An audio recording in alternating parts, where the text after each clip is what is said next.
Hey coders, welcome to my YouTube channel Tech Hub. और आज हम देखने वाले हैं इंट्रोडक्शन टू सी प्रोग्रामिंग। और इससे पहले आपसे मेरी एक रिक्वेस्ट है कि मेरे यूट्यूब चैनल को सब्सक्राइब करें, लाइक्स करें मेरी वीडियोस को, और बेल आइकन को भी ज़रूर दबाएं। और इससे आगे वाली सीरीज़ में हम डेटा स्ट्रक्चर की सीरीज़ को भी हम विदाउट प्रीमियम देने वाले हैं, जिसमें कि आपका डेटा स्ट्रक्चर का each and every point clear होगा और आप अच्छे से समझ पाएंगे।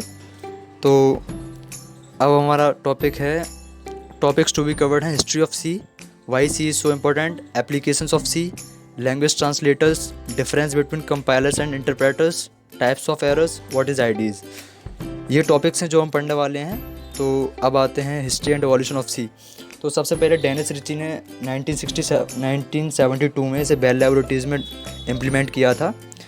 सबसे पहले जो सी लैंग्वेज जब इम्प्लीमेंट हुई थी तो DEC PDP-11 कंप्यूटर में इम्प्लीमेंट की गई थी। ये जो किसी दूसरी लैंग्वेज पर काम कर रहे थे, मगर सी लैंग्वेज को इम्प्लीमेंट किया था इन्होंने। अब आते हैं why C is so important.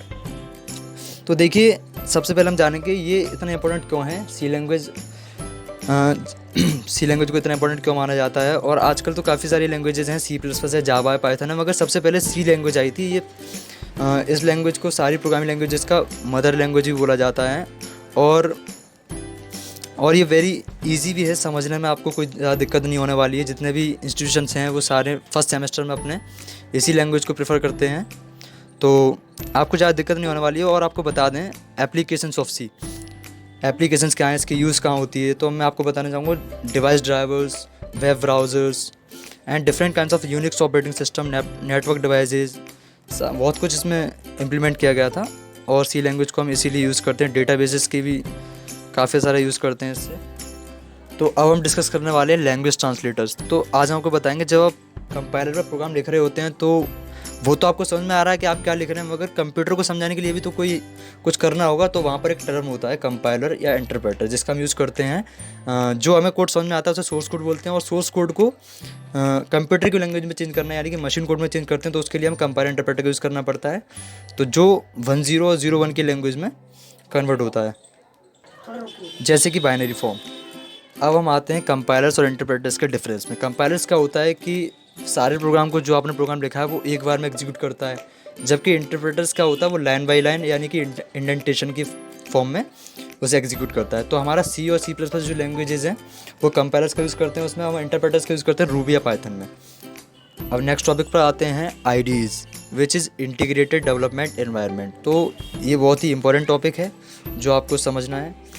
Integrated development environment होता क्या है एक्चुअली, ये जब हम प्रोग्राम्स को एग्जीक्यूट करते हैं तो एक IDE की ज़रूरत होती है, जैसे कि डेव C++ या कोड ब्लॉक्स। तो उसी के ज़रिए आप प्रैक्टिस कर सकते हैं प्रोग्रामिंग की, अपने प्रोग्राम्स को लिख सकते हैं, उसे एग्जीक्यूट कर सकते हैं तथा डीबग कर सकते हैं। जैसे कि स्लाइड में आप देख रहे हैं, इसके 3 पार्ट्स होते हैं: एडिटर, कंपाइलर, डीबगर। एडिटर क्या करता है, इसमें हम कोड को एडिट करते हैं, कंपाइल करता है, सोर्स कोड को मशीन कोड में चेंज करते हैं। Debugger which is identify what are the errors in our program. तो बेसिकली डीबगर का हम यूज़ इसलिए होता है क्योंकि जो हमारे प्रोग्राम में एरर्स आ रहे हैं तो उनको फिक्स करने के लिए। ये थोड़ा बड़ा टॉपिक है, तो इसको हम आगे आने वाली वीडियोज़ में कवर करेंगे। तो आज की वीडियो में बस इतना ही कवर करने वाले हैं। So thank you so much guys हमसे जुड़े रहने के लिए। और अगर आपको ये मेरी वीडियो पसंद आई हो तो आप इसको अपने फ्रेंड सर्कल में शेयर कीजिए, ज़्यादा से ज़्यादा इस वीडियो को लाइक कराइए। और अगर आपको कोई भी डाउट है तो आप मुझसे कमेंट सेक्शन में पूछ सकते हैं। मैंने डिस्क्रिप्शन में अपनी मेल ID और काफ़ी सारे प्लेटफॉर्म्स की IDs दे रखे हैं, वहाँ पर आप डिस्कस कर सकते हैं। So that's all for today.